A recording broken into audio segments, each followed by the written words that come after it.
কেমন হলো বরুণ ধাওয়ান, কীর্তি সুরেশ, জাকি শ্রফ অভিনীত বেবিজন মুভির অফিসিয়াল ট্রেলার, যেটার পরিচালনার দায়িত্ব সামলেছেন কলেশ। আজকে কথা বলবো এই অফিসিয়াল ট্রেলারটিকে নিয়ে। আমি মিঠুন, সবাইকে স্বাগত জানাই তোমাদের নিজস্ব চ্যানেল মিঠুন মুভি জাদুতে। গুরুজনদের জানাই আমার প্রণাম, ছোটদের জানাই আন্তরিক ভালোবাসা এবং শুভেচ্ছা। সঙ্গে থাকো, দেখতে থাকো মিঠুন মুভি জাদু। বন্ধুরা, যে কথা বলবো কলর্স পরিচালিত, বরুণ ধাওয়ান অভিনীত বেবিজন মুভির অফিসিয়াল ট্রেলার নিয়ে। 3 মিনিট লম্বা এই ট্রেলারটি আমার একটা ওকে ট্রেলার লেগেছে। এই ট্রেলারের মধ্যে আমরা ফার্স্ট কাটে প্রচুর অ্যাকশান দৃশ্য দেখতে পাই, যেগুলো আমার থেরির কথা বারংবার মনে করিয়ে দিচ্ছে। এই অ্যাকশান দৃশ্যগুলো আমার কিন্তু এক প্রকার প্রায় রিপিটেটিভই লেগেছে, যদিও মেকারদের তরফ থেকে বারংবার দাবি করা হয়েছে বেবিজন থেরির ফ্রেম টু ফ্রেম কপি নয়। কিন্তু যখন আমি ফার্স্ট কাটে এই অ্যাকশান দৃশ্যগুলো দেখলাম, তখন কিন্তু মেকারদের এই দাবির সঙ্গে কোথাও যেন আমি কোনো মিল খুঁজে পেলাম না। এবার দেখা যাক বড় পর্দায় যখন মুভিটি দেখব, মেকারদের এই দাবি কতটা সত্য প্রমাণিত হয়। ফারাক একটা আছেই, ফারাক শুধু এটুকুই, মেকাররা এই ক্ষেত্রে একটা স্কেল, একটা বাজেট পেয়েছে এবং সেই জন্য একটা লার্জ স্কেলে তারা শ্যুট করেছে। বরুণ ধাওয়ানের যদি কথা বলি, বরুণ ধাওয়ানকে বেশ বেশ ভালো লাগছে। দুটো লুকে তাকে দেখতে পাওয়া যাচ্ছে, একটা ক্লিন সেভেন লুক, একটা বড় বড় চুল গোঁপদাড়ির লুক। দুটো লুকেই কিন্তু বরুণ ধাওয়ানকে বেশ ভালো লাগছে। থেরি কিন্তু কোনো এক্সট্রা অর্ডিনারি মুভি নয়। থেরি ইউটিউবে ফ্রিতে অ্যাভেলেবেল আছে এবং টেলিভিশনে প্রায় ডেলি বেসিসেই দেয়। থেরির মধ্যে যেটা ওয়ার্ক করেছিল সেটা হচ্ছে মুভির ইমোশন। থেরি কিন্তু শুধুমাত্র একটা অ্যাকশান মুভি নয়, থেরি একটা বাবা এবং মেয়ের গল্প। এবং থালাপতি বিজয় সামান্তার পারফরমেন্স এবং অ্যাডলি কুমারের ডিরেকশান থেলিকে একটা কাল্ট মুভিতে পরিণত করেছে। আশা রাখবো কলেশ বেবিজনের ক্ষেত্রেও সেই স্ট্যান্ডার্ডটা মেনটেন রাখবে। ফ্রেম টু ফ্রেম কপি না করে একই গল্পকে ইন্ট্যাক্ট রেখে কীভাবে অন্যভাবে প্রেজেন্ট করা হয়, সেটা হয়তো কলর্স আমাদের সামনে তুলে ধরবেন এবং সেটা দেখার জন্যই আমি বা আমরা বড় পর্দায় মুভিটি দেখতে যেতে পারবো। তবে বেবিজন যে সময় মুক্তি পাচ্ছে, মানে ক্রিসমাসের উইন্ডোতে, সেই সময় কিন্তু অডিয়েন্স মূলত ফ্যামিলির সঙ্গে সিনেমা দেখতেই পছন্দ করেন এবং তারা কিন্তু হোলসাম এন্টারটেনিং মুভি দেখতেই কিন্তু বেশি পছন্দ করেন। এবং সেই জন্যে যেহেতু বেবিজনের সঙ্গে অ্যাডলি কুমারের নাম অ্যাসোসিয়েটেড আছে, আশা রাখবো এই মুভির প্রেজেন্টেশন এক্সিকিউশন যথেষ্ট ভালো হবে এবং যথেষ্ট ফ্যামিলি ফ্রেন্ডলি হবে। এবং বরুণ ধাওয়ানের স্টারডামের সাপেক্ষে এই মুভিটি কিন্তু একটা ম্যামথ কালেকশন করার সম্ভাবনা রাখে।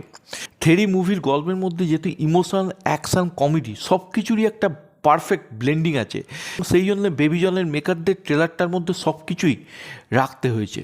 আমাকে যেমন আমরা বরুণ ধাওয়ানকে এই ট্রেলারের মধ্যে অ্যাকশান করতে দেখতে পাচ্ছি, অন্যদিকে ইমোশন, কমেডি বা রোম্যান্টিক দৃশ্য আমরা বরুণ ধাওয়ানকে দেখতে পাচ্ছি। রোম্যান্টিক দৃশ্যের বরুণ ধাওয়ানের সঙ্গে কীর্তি সুরেশের কেমিস্ট্রি আমার ওকে লেগেছে। আশা রাখবো বড় পর্দায় যখন তাদেরকে একসাথে দেখব, একটা নতুন, একটা মাখো কেমিস্ট্রি যেন আমার চোখে পড়বে। এছাড়া বাচ্চা মেয়েটার সঙ্গে বরুণ ধাওয়ানের কেমিস্ট্রি কিন্তু আমার যথেষ্ট ভালো লেগেছে। বাচ্চা মেয়েটা যথেষ্ট কিউট এবং তার সঙ্গে বরুণ ধাওয়ানকে বেশ মানিয়েছে। কমেডি দৃশ্যে বরুণ ধাওয়ান বরাবরই ভালো এবং এ করা কমেডি দৃশ্যে তাকে দেখা গেছে যথেষ্ট প্রমিসিং লেগেছে। তবে ট্রেলারটার কিছু জিনিস আমার অবশ্যই প্রচণ্ড পজিটিভ লেগেছে। প্রথমত, এই মুভিতে যিনি ভিলেনের চরিত্র অভিনয় করছেন জাকি শ্রফ, তাকে যেভাবে মেকাররা প্রেজেন্ট করেছেন, তাকে যেভাবে বিল্ড আপ দেওয়া হয়েছে, সেটা অবশ্যই প্রশংসার দাবি রাখে। আমরা যদি থেরি মুভির কথা ধরি, থেরি মুভিতে যিনি নেগেটিভ চরিত্র অভিনয় করেছিলেন, তাকে কিন্তু সেইভাবে বিল্ড আপ বা স্পেস দেওয়া হয়নি। থেরি মুভিতে যিনি ভিলেনের চরিত্র অভিনয় করেছিলেন, তার চরিত্রটি ওয়ান ডাইমেনশনাল ছিল। এই ক্ষেত্রে জাকি শ্রফের চরিত্রটি কিন্তু যথেষ্ট ডেডলি এবং যথেষ্ট বিল্ড আপ কিন্তু মেকাররা তার চরিত্রকে দিয়েছে। এছাড়া রাজপাল যাদবকে আমরা দেখতে পাই বরুণ ধাওয়ানের বন্ধুর চরিত্রে এবং এই একই চরিত্র কিন্তু থেরি মুভিতেও ছিল। রাজপাল যাদবকে একটি ইমোশনাল দৃশ্যে আমরা দেখতে পাই, যেখানে কাঁদতে রেপ নিয়ে একটা সংলাপ বলছেন তিনি। জাস্ট ফাটাফাটি। রাজপাল যাদবকে আমাদের বলিউডে টাইপকাস্ট করে দেওয়া হয়েছে কমেডি দৃশ্যে, কিন্তু অ্যাডলি বা কলেশ তাকে একটা অন্যভাবে প্রেজেন্ট করার প্রচেষ্টা করেছেন এবং ট্রেলারের মধ্যে তার যে পারফরমেন্স, সেটা যথেষ্ট ইম্প্যাক্টফুল। তবে এই ট্রেলারটিকে সবথেকে বড় হাই দিচ্ছে একজনের ক্যামিও, তিনি হচ্ছেন আমাদের বলিউডের ভাইজান সলমান খান। জাস্ট তার দুটো চোখ এবং এই ট্রেলারটাকে পুরো এক পেসে করে সেই ক্যামিওটা সর্বসেরা উঠল। এবং আশা রাখবো এই ক্যামিওটির জন্যে মুভিটি কিন্তু একটা আলাদা লেভেলে বুস্ট পাবে, যেটা সিংঘম এগেনের ক্ষেত্রেও হয়েছিল। এবং তার সাথে এটাও আশা রাখবো অ্যাডলি বা কালেস সলমান খানের ক্যামিওটাকে ওয়েস্ট করবেন না। যদিও যেটা জানা গেছে সলমান খানের দৃশ্যটা স্পেশালি অ্যাডলি শ্যুট করেছে। আমরা এই অফিসিয়াল ট্রেলারের মধ্যে যে বিজিএমটা শুনতে পাই সেই বিজিএমটা আমরা আগেই শুনেছি, সুতরাং নতুন কোনো ভাইব দিচ্ছে না। যেহেতু বিজিএমটা ভালো, শুনতে ভালো লাগছে, তবে অবশ্যই আশা রাখবো মুভির মধ্যে আমরা অন্য বিজিএমও শুনতে পাবো এবং সেগুলো যথেষ্ট গুজবাম্পস মোমেন্টস আমাদের জন্য ক্রিয়েট করবে। ওভারঅল যদি বলি, আবারও বলছি, ট্রেলারটা একটা ডিসেন্ট ওকে ট্রেলার হয়েছে। ট্রেলারের মধ্যে অ্যাকশানগুলো আমার যথেষ্ট রিপিটেটিভ লেগেছে। বরুণ ধাওয়ানকে ভালো লাগছে, বরুণ ধাওয়ানের সঙ্গে বাচ্চা মেয়েটার কম্বো ভালো লাগছে। রাজপাল যাদবের পারফরমেন্স যেটুকু দেখলাম এক্সট্রা অর্ডিনারি। তবে সব কিছুই একদম এক পেসে করে দেয় ভাইজানের ক্যামিও। এবং এই মুভিটা যে একটা গ্র্যান্ড স্কেলে শ্যুট করা হয়েছে, একটা বড় গ্র্যান্ডার মুভিটার মধ্যে আছে, তার ইঙ্গিত কিন্তু ট্রেলারটা আমাদের দিয়ে দিচ্ছে।